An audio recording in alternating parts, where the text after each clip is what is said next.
And I ain't hit no drop in a minute.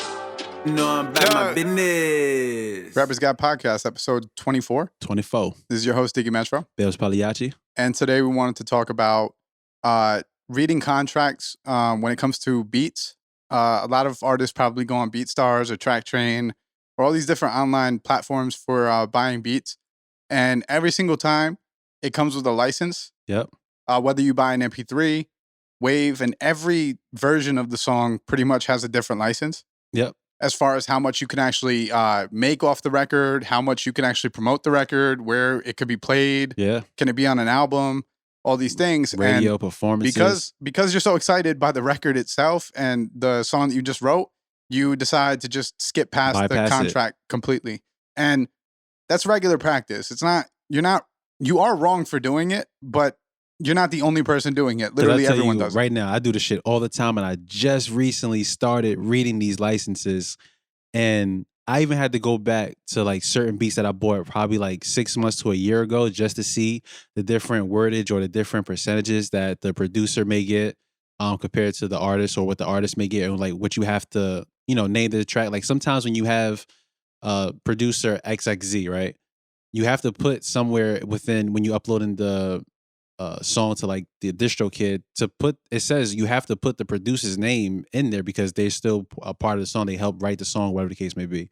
So I haven't been doing that. And I haven't been doing it to be disrespectful towards them. It's just that I was so excited about a beat. I just started writing the songs, and it's like the license was the last thing on my mind. And one of the biggest things we always promote is music business. So I was doing music, but the business part, I was just ignoring that. It's important to read any contract, whether it's just a $20 beat or you're signing a major deal. Like, you have to know what these things are saying, because at the end of the day, it's going to come back to bite you in the ass if you don't actually know what's going on in the contract. So a lot of contracts within BeatStars or TrackTrain or one of these Airbit, a lot of these contracts will give the producer 50% of the royalties if the record gets to a certain point. Or 50% ownership of the record, rather, not just the royalties. Because once you pay that $20, I think that the producer is cool with you utilizing the record up until a certain amount. And then once it surpasses that amount, that's when that splits situation is going to kick in. Because usually, like, I can't say for everybody, but usually the tier is like, once you hit like 100,000 streams, like it could be 250,000 too. Yeah, that basic license at that point is like, it gets thrown out the window. You have to buy the license above that. Right. So, so an unlimited license or exclusive rights. I think on an episode a long time ago, me and you were talking, and we were talking about Mr. Famous in particular. Yeah. And I was saying that if Mr. Famous gets to 1 million plays, it would be in your best interest to go and purchase the exclusive rights so that you could own that record entirely. Right. Look, guys, I get it that we're in a struggle sport that a lot of people don't have the money to actually go out and purchase exclusive rights. And for a lot of you, I would say that it's not 100% necessary. Yep. Because your record, a lot of people's records don't get to that point. Now, we want them to get to that point, but just because we want them to doesn't mean that they're going to get there. So, like, if you go and you spend $300 on an exclusive or $800 on an exclusive, and your record only makes you back $50 all time. And it flops, yeah. It's just one of those things where it's like, was it worth it at that point? Now, that's also dependent on the marketing that you put in. That's also dependent on the dollars you put in. That beat, you're only purchasing a license to use that beat. You're buying a lease, right? But like, to get it out there and to get people to listen to it, you have to do a lot of work and promotion and marketing, and that costs money. So it's like, maybe it's in your best interest to delve out the $20 for that license and put the rest into marketing rather than at least like, or going and getting the exclusive, because then you might have just shorted yourself as far as your marketing budget. Because it's like a test drive. Like, you never know what song's going to be a hit. Like, we all know that. You just never know. You can release a song tomorrow. It may not be it. You can release a song 2 weeks from now, and that may be your hit. It may go viral. You just never know. So it's like, don't go out and spend the money on an exclusive when you just don't know what it may not work. And like you said, like, that's money that you may be losing. Now, say $800 in exclusive, just random number, right? And you just bought it outright and the song doesn't do anything. What are you going to do? But let's just say you bought that $20 lease and you put that $780 in marketing. Now that song is going somewhere. Now you're like, you know what? Let me go buy the exclusive because now this may be my viral hit. This may be what's going to take me to the next level. $780 in marketing will get you some following. That should get you a nice following. Not that you're going to be like famous overnight, but you're going to get some people that's like, you know what? I'm in tune with this person's music. I want to become a fan if the music is good. Okay, so on a lot of contracts, 50% to the producer, 50% to the artist of the entire record, right? And you might say, well, and a lot of the verbiage is that the producer has songwriting credits. Yep. And you go, how did he write the song? Because I put the lyrics on it. That was my argument. And I think that if you're a young artist and you're not really in the know of the music industry, you don't know that constructing the actual beat or constructing the instrumental is writing the song. Mm-hmm. We're talking about songwriting, like as far as like scales and keys and knowing the notes that are on the record, right? So a little mind fuck for you. If you're someone who records yourself and you go on auto-tune and you're trying to look for the key, like you're actually like searching for the key within auto-tune, you're like selecting different keys. Easy way to know the key of the record, you're going to go on TuneBat. TuneBat.com. Or you're going to buy Mixed in Key. And all you got to do is load the record up into one of those, upload it, and it'll tell you the key of the record. Once you know the key of the record, then you know the key of your auto-tune. Yep. Okay. So now taking that, say the key is G minor, right? You are going to write your record in G minor because that's just how it works. You're going to fit the key of the actual record. You're going to write it in G minor. Okay. You write it in G minor. And who's responsible for you writing that in G minor? The producer. Who wrote the song in G minor? The producer. Right. So that's why they get 50% of the songwriting credits. And deservingly so.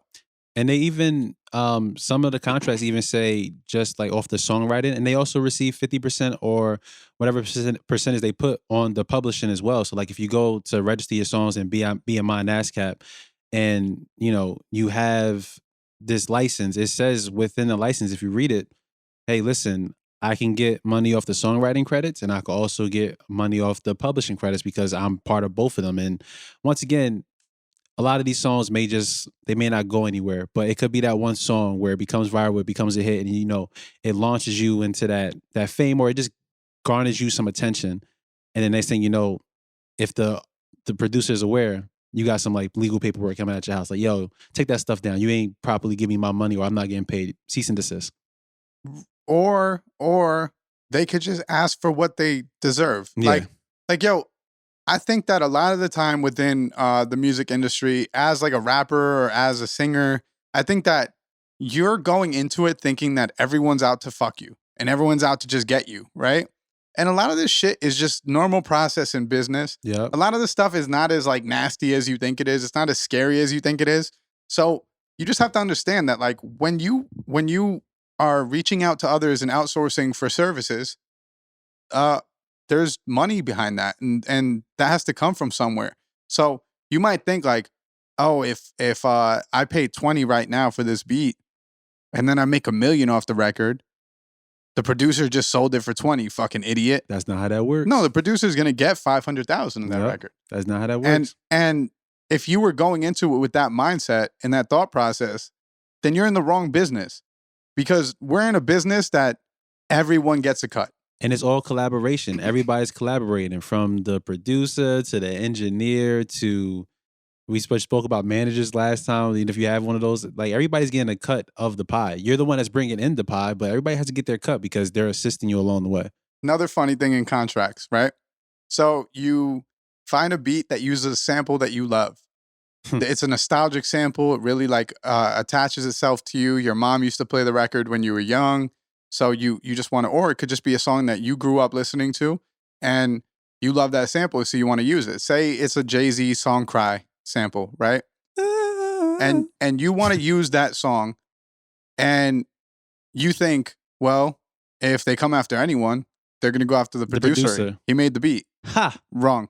If you read the contract, a lot of producers are going to, well, I'm going to say a lot, but it's really like every producer majority is going to say that you're responsible for clearing the sample. You're responsible. They're not telling you that they're responsible. You're responsible for clearing the sample. They utilize the sample, but if you want that song to make it, you have to clear the sample. Now, what does that mean? Right? Song blows up. Original artist hears it. They come after you. They sue you. They probably will get 100% of the record. Yep. And at this time, like as an independent artist, it's not even, I don't say it's not hard, but you can literally look up how can you just clear a sample for yourself. And you may have to dish out some money if the song does blow up, but at least at that point, it's like you're doing things properly within business where it's not going to be, they're going to get 100% of everything. Cool website for, sorry to cut you off. Go ahead. Cool website for sampling nowadays is a website called TrackLib. And on TrackLib, they have affordable samples that you could actually clear through that website. And you could purchase them straight from there. So you know that if this record does go somewhere and it blows up, I don't have anything to worry about. And when I say affordable, I mean like $50. Like, which in sample terms is nothing. Yeah, that's nothing. Is nothing. Like some of these people, like the biggest records that you've ever heard that utilize samples, some of the people that came after the artist, say Drake used a sample and he didn't clear it, right? Some of the artists that are getting 100% of that record, Drake doesn't see a dime from those records. Yep. And the money goes right to the artist. And all right, I'm going to teach you guys something about business. You have some things in a typical storefront that are called loss leaders, right? And what a loss leader is it's an item that you don't make a profit on, but it brings people in. So when these items are there, and a perfect example, I used to work at Guitar Center, might work there again, but hey. If you walk into a Guitar Center and you see a Mac product, like an Apple Mac Mini, part of like a recording bundle, chances are Guitar Center's profit on that item is like 1%. Smaller than none. It's tiny percentage, right? But the reason why they carry a product, because you might go, well, if you're only making that much, then why even carry it? Because that brings people to the store. Once you're at the store, now it's my job as the sales associate to sell you other stuff so that you're not just getting... And you're more enticed to buy because you're already in there. Right. And you're already willing to spend money. I mean, you're spending that amount. What's a couple more hundred, right? So like these companies sell things called loss leaders. Now, how does that apply to what we're talking about?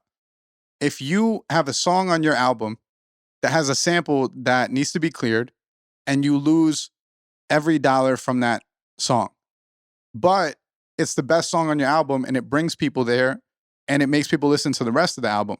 At what point do you make the conversation that song is your loss leader? Because you remember the A$AP Rocky song when he did the Slob on My Knob and basically taking it from Juicy J. Well, he's boys with Juicy J, so I think that they probably were able to structure something. I actually think that Juicy J came up and said he get paid the entire time. I think he got 100%. I probably, I might have to look this up. I believe he got either 100% of the entire record. But when you look at it like how you pronounce it right now, what does that matter to A$AP Ferg? That song propelled him to a different level. Right. Like, what does it matter that he lost the money? Because you get 100% of that record. Yep. But like everything else. And you might get a portion if I perform that record. Because that's just how publishing works. That's how, that's how licensing works. But when I perform all the other songs, you have to divvy up what percentage of my performance was that song. Now what percentage do you get of that song? So yeah, you might get a small cut of everything I do with that record, but I'm getting a large cut of the rest of the music. And that's why you might want to consider if you're using samples. Now, I'm a person who I grew up on boom bap records. I love 90s hip hop and I love samples. I think that samples are the essence of hip hop, personally, right? I use samples with the idea that, one, I know people aren't listening to my music. Another thing that you have to consider is that when they come after you, it's not going to be at a point where you don't have money. Yep. It's going to be at the point where you're already blown up. Like Kendrick Lamar dropped Rigor Mortis.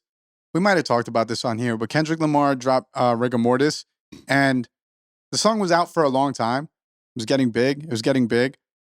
He didn't get sued for that record, the sample on there, until he was already on Aftermath.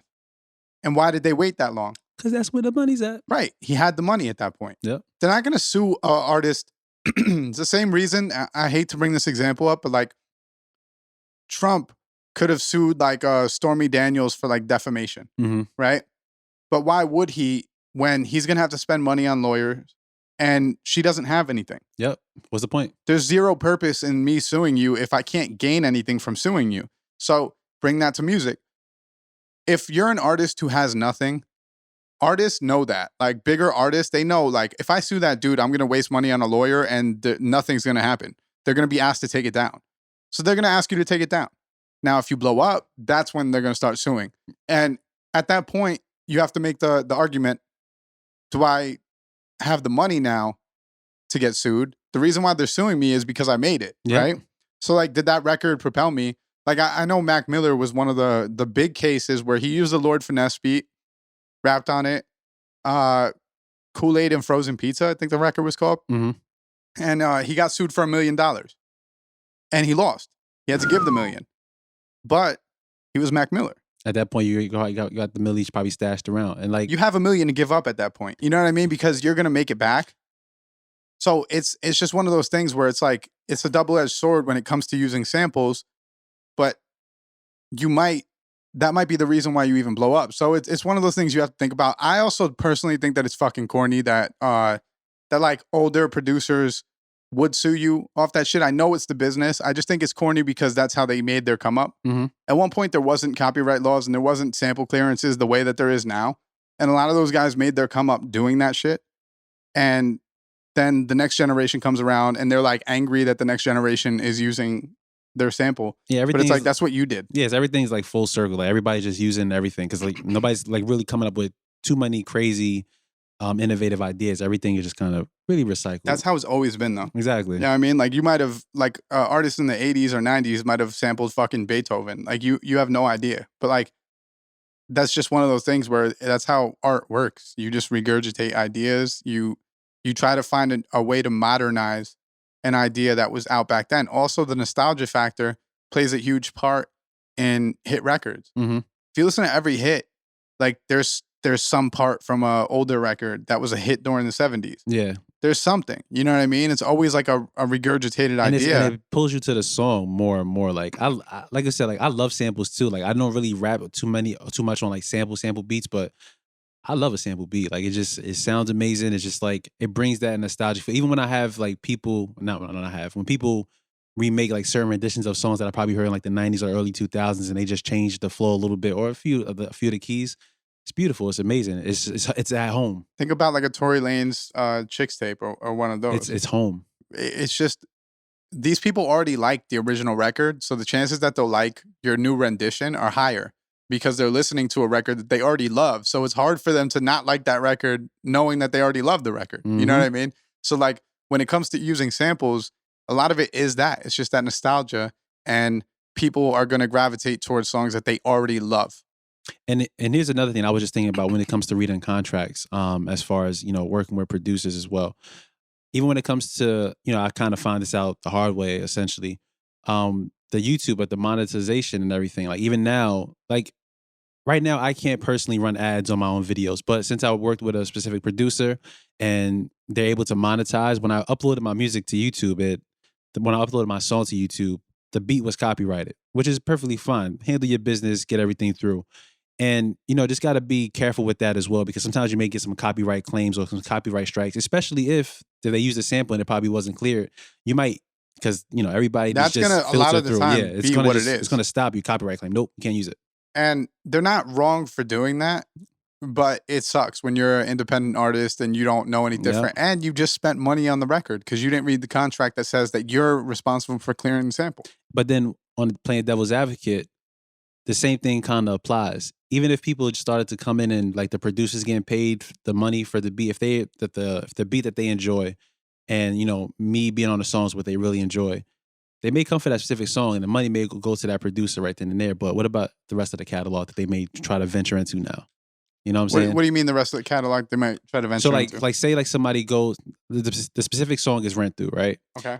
I can't get any money from Rent Through because it's going to go directly to the producer. Definitely fine. You made the beat. The beat is fire. It made the song. That's where the song even came from when I listened to it. But now they're there for Rent Through, I may not be getting paid for that. But as they start going into my other videos, now I'm getting that more revenue from other places instead. That's not copyright claim. Like essentially, like what we said with the ASAP Ferg thing. Yeah, loss leader. Exactly. So loss leader. So I have one of those loss leaders. Loss leader. Yeah, loss leader. I have a loss leader, and I'm perfectly fine with having Meaning that loss leader. Meaning it loses you money. You're spending on this. It loses you money, but it brings people in. Exactly. And that's important. like every business has that. You know what I mean? You might see when you go to a store, they might sell sticky notes and they don't make money off those sticky notes, but everyone comes in and buys those sticky notes and that's what they like. So now the rest of the products in the store, that's what they get money off of. That's perfectly fine. That's normal business. And you're going to continuously see that with an artist catalog. But the thing that you have to know is just that you might not make money off that record. But if you're thinking ahead, and I hope that artists out there don't think that you could only make one hit record.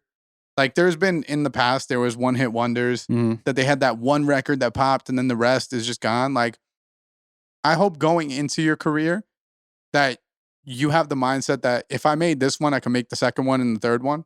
That's very important. And knowing that like that one record doesn't make or break you. That's what it is. There might be one record that hits, but it's your job at that point to keep up the momentum and to find a way to continuously grow that following and keep them there. You know, you might I wouldn't say gas out, but like you might use up a lot of energy on promoting that one song because you think that's the one. But now's where the hard work comes. I always tell people like young artists that come to the studio, I always tell them like when you drop that first album, a lot of people drop their album and they go away for a little bit. A while. Like when you drop that album, that's the time to start working. Yep. That album, that's cool. You finished an album and awesome. Like I'm happy for you, but like on to the next. That album is what brought people to you. And now it's how do I keep them? Because people will leave. Like that's not negotiable. That's not debatable. People will leave you. And you can even ask artists like even I know it's like social media is a little bit more fickle, but you could like some bigger name artists like Mark Marino probably talked about it. He's lost a lot of followers. Even I lose a lot of followers monthly. Like I'll probably have like gain like 150 and then I'll lose 50. And it's like, I don't know what they're exactly leaving for, but I probably didn't keep their attention long enough. They're like, I'm out. I don't want to be around this guy anymore. But it's about those who do want to stick around, those who stay true to what's going on. But it's your job to keep them. Exactly. Like it's like it's beyond just like, oh, I don't get why they don't stay. It's like that's part of your job. I'm trying to figure out why. I completely understand that you can't account for everyone's reasoning behind shit, right? And there's definitely gonna be people who come and don't stay. Maybe they came on a mistake. Maybe they followed you and they on didn't a whim because I do that shit all the time. Right, and then you start to see posts and you go, I actually don't fuck with this that much. That happens. Yeah, I do that shit all the time. You know what I'm saying? Like, I really don't like this that much. I thought I liked it, and I don't. Maybe I only like that one. But that's where your job as an artist comes in. Like, how do I keep you here? Like, what do I have to do to keep you? Maybe it's showing more of your personality. There's a bunch of things that you can do as an artist that are going to keep people around, but that's your job. Your job is to keep people around. And if you want a label deal, they're going to make sure that you're one of those people that can keep people around. Yep, because that's what's most important. And now that we're here on labels,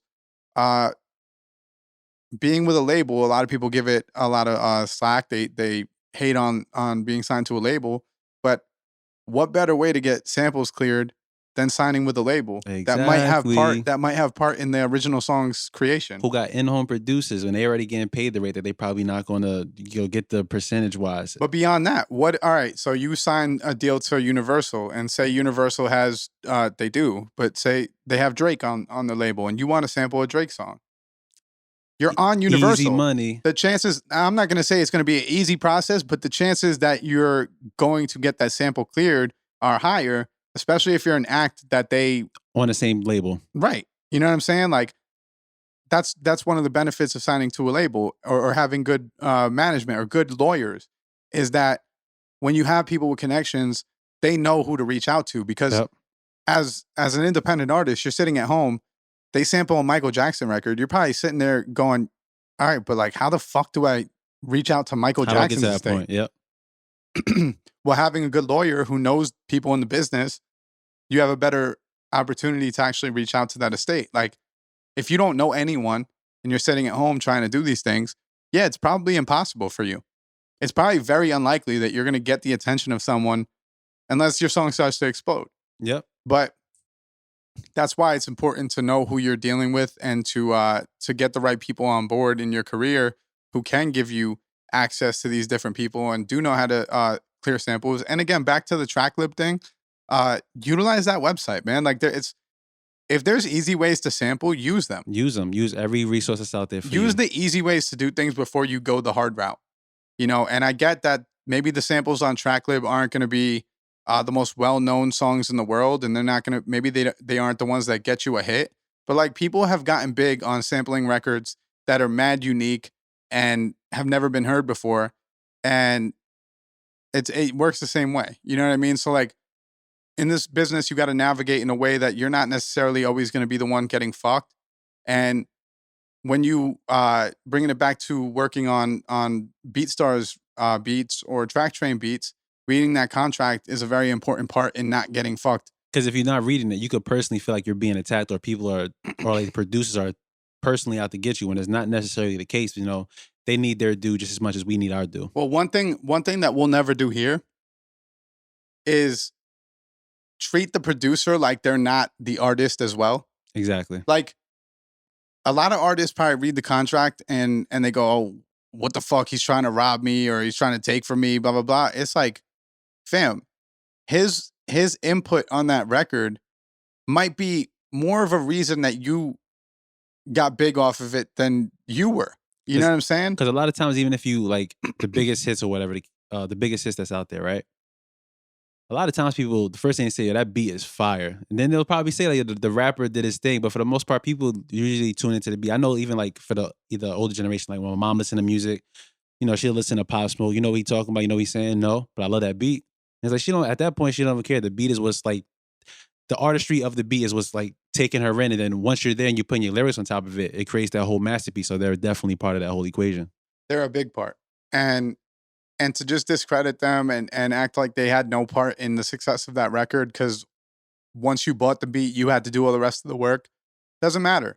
Everyone plays a part in the record, whether it be the engineer, the artist on the record, the producer on the record, who is another artist on the record, right? Like every single person on that record has an equal part, and maybe not equal.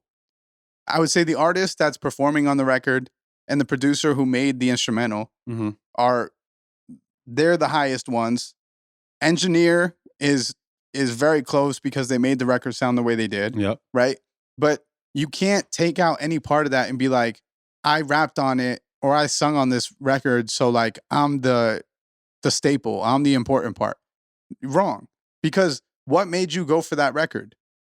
It was the beat itself. Right. Why did you go for that beat? You didn't just come up with the song and then find the beat after. You constructed your whole record based on that beat.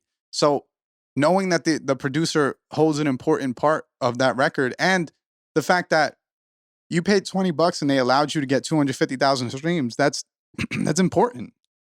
Those are some great numbers right there. I ain't gonna lie to you. That's not bad, because after 250,000 streams, you made some of that money back. You already probably made that $20. You made $1,000 yeah, on Spotify. You made $20 back. You made $1,000. So like, yeah, you got the 20 back, and now a smart producer probably factored in, well, they need 800 to pay for the exclusive. So let them get that 1,000, right? You gotta come back to me now. And now, once you have that 1,000, come back, buy the exclusive. You have the money, so they're allowing you time. It's like in business, you got net 30, net 60, and that's basically when you buy product. I've worked in music retail for a long time, so like if you buy product, say I buy Pioneer DJ mixers, right? I might have good standing with the company, and they might allow me net 60 terms, which means that I can purchase the items, get them, and then pay them after 2 months. What Pioneer is doing when they allow that is giving you the time to sell the product, make your profit, and now have the money to pay the product off. Yep. You know, and the same shit applies to music, and that's why producers probably construct a contract like that, because they understand, like, yeah, man, we don't have the money, so like allow them to spend the 20, use the song, blow the song up, and then at that point, you have enough money to come back and buy the exclusives or buy the unlimited. And as an artist, if like, you know, hearing this or like not reading the contracts or just seeing these things put in a contract, if, you know, you have a problem with it, there's a simple way you can bypass it. Start producing your own beats. Yeah, and if you start producing your own beats, are you going to start using samples? Probably I wouldn't. Unless You know? you got the stuff like Splice and stuff where they Well, give you the Splice samples and is everything. royalty free. Yeah, exactly. So If that's you what could you find want. exactly, if you Yeah. could find royalty free anything, royalty free drum kits, royalty free. What royalty free means is that you don't owe any money once you Yep. use them. So the producers that are on Splice, I'm not sure what their cut is from being an actual creator on there. Mhm. I'm sure they get money They from gotta it. have a contract somewhere. There's no way that they're just uploading stuff and For not making free. any money. Yeah. So I'm sure that they get a payout, probably based on the amount of downloads they get. But it's important to utilize the royalty free ones. A lot of the sampling that I do when I make a beat is royalty free. Did you is Oh no, it's dead. phone's dead? No, it's disconnected. Good. Yeah. All right. But yeah, so you using royalty free samples, using royalty free drums. If you could produce your own stuff, like there's a limit to that as well, because at some point your own production is going to become dry, which is why you see someone like Russ who produced all his first albums and then started working Beefing it with up. right. He started working with Scott Storch and all these big guys because your production is going to get you to a certain place. People then want to hear you on different production. Same with J. Cole. Yep. Like J. Cole albums sound great. And then when you start to hear him work with like T Minus and Boy Wonder and all these people, it's a completely different beautiful. life, because you're like, oh shit, like now he sounds different, or he sounds the same, but like he has more energy on these different records because it's not him doing all the work. Yep. And that's something like a lot of artists, just try to do that as well. Like if you could write a song, you probably could make it be. I'm not saying I don't want to take anything from producers, like, it's not like an actual skill. But you wouldn't know until you try something. And if you can't do it, you can't do it. But why not try? I also think it's this. I think that anything, if you're a creative person, anything that you put your mind to and put the work into, you'll become good at. Yep. So like the same way that you might have gotten good at rapping, all that made you good is that you put a lot of time into it. So if you turn that time around and you put that time into production, you'll probably get really good at production as well. It's just one of those things where you have to dedicate just as much time. I think that people think you could give 20% here and 15% there and 50% here results. and get the same results on all of the things that you're delving out this percentage to of effort and time. But realistically, if you want to get great at something, you have to put 100% into it. So like maybe if you already got yourself to a point where you're comfortable with writing or performing on a record, now let me take some time and put it into my production. So take a little hiatus and get your beats right. And once you get your beats right, now you can start rapping and producing all your own stuff and claim ownership. Because at that point, all the revenue coming straight towards you. And that's important. That's important in music in general. Like having revenue come to you and not having to, it goes back to the last episode we did about management. Like, yeah, it's important to have roles and team players and stuff like that. But it's also just as important to retain as much ownership as possible.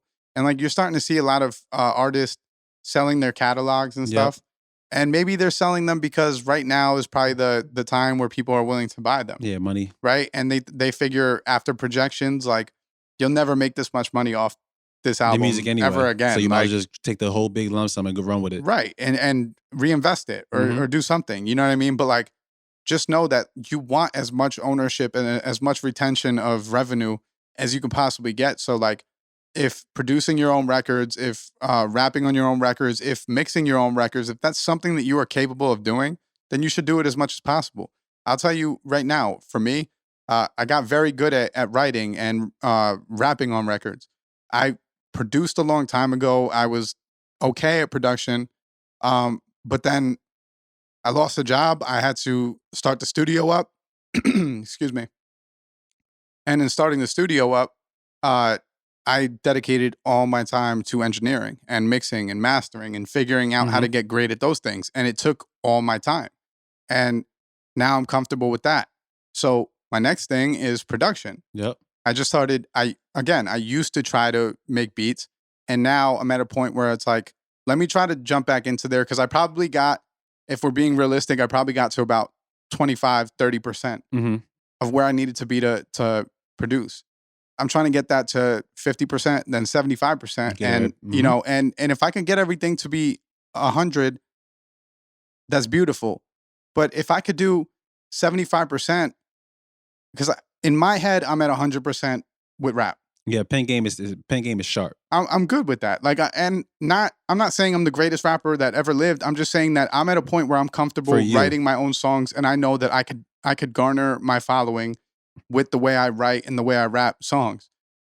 Now, I want to get my beats to the same place, and what that requires is me going back into learning mode and tutorial mode and figuring out how to really construct a beat, because it's a whole different art in itself. And that's why I put a lot of emphasis on producers getting what they're owed. Yep. Because just as much as you worked your ass off to be a rapper, these producers work their ass off to be producers. Yep. You know what I'm saying? So it's very important to note that this is not just a one-way street, and you're not the star. Everyone involved is part of the equation. And if the star is broken up into 5 pieces, then you're just one of those pieces. Exactly. Everything has to come together cohesively and for it to work well. And like, even for me, you know, I wanted to start producing, but I just got to that point where it's like, all right, the music is there, the sound is there. Now I could probably try to dibble dabble in some beats, dibble dabble in video production, whatever the case may be. Because at the end of the day, any type of source of stream of income in this creative space,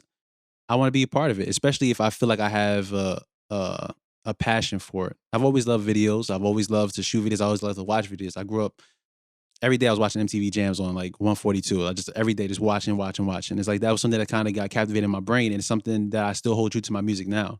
So, you know, any time or any place that I can fit my video, what is it, videographer? Videographer. Because I always say the fucking videographer. But the video, videographer. Videographer. I can't videographer. Videographer. There we go. I can never pronounce that shit. But, you know, I definitely wanted to put my ring in that hat again. My hat in that ring again. Because it's just something that it was always a passion to me, but had to get the music down pat. I also want to preface this, and we can end this episode, but I also just want to preface, if you're going to start making your own beats, don't expect to be good when you first start. Yeah, just like you were bad at rapping when you first started, because a lot of people want to cap and act like they were the greatest rapper from the time they were born. But like, it takes time to get good at rapping. Same shit applies to production. So if you try throwing your hat in the ring with production and you're not good at it, don't be soft and give up. Keep trying. That's not how anything works. Like, you're not going to ever get good if you just give up, and you wouldn't have gotten good at rapping if you just gave up. So like, go in with the same mindset. If I want to be a good producer, it takes time. My first beats are going to suck. And after that, I'm going to start getting better and better. You know what I mean? But it takes that time. You're probably not going to know how to mix the beat at first. There's going to be a lot of things that and the beat might sound like shit. But if you put that time and effort in, and you consistently go back to it, and you're working on it, and you're watching tutorials, and you're doing all these things, then you will get better. Your production will be worthwhile. And fuck it, man, it's more revenue for you. Yeah. It's a bigger revenue stream. You know what I mean? Adding new revenue streams as far as your rap catalog, and now you have a beat catalog, and maybe you start selling beats, and then you, my friend, can ask for that 50% ownership because you wrote half the song. Just because rap isn't just always it. You can still be a rap artist, you can still be an artist, but it doesn't have to be your one and only job. Because once again, if you're a creative person, you want to create regardless of what it is. You want to have your hand mixed in and involved with almost anything. And maybe you find out that you weren't the rapper that you thought you were, and you're the producer that you should have been. Boom. You feel what I'm saying? Reverse Kanye. Yeah, reverse Kanye. Definitely reverse Kanye. You got anything else to say? No, that's it. All right, cool, guys. This is Diggy Metro, Rappers Guide Podcast, episode 24. We are signing out. We out. Bailz Pagliacci. Peace out, guys.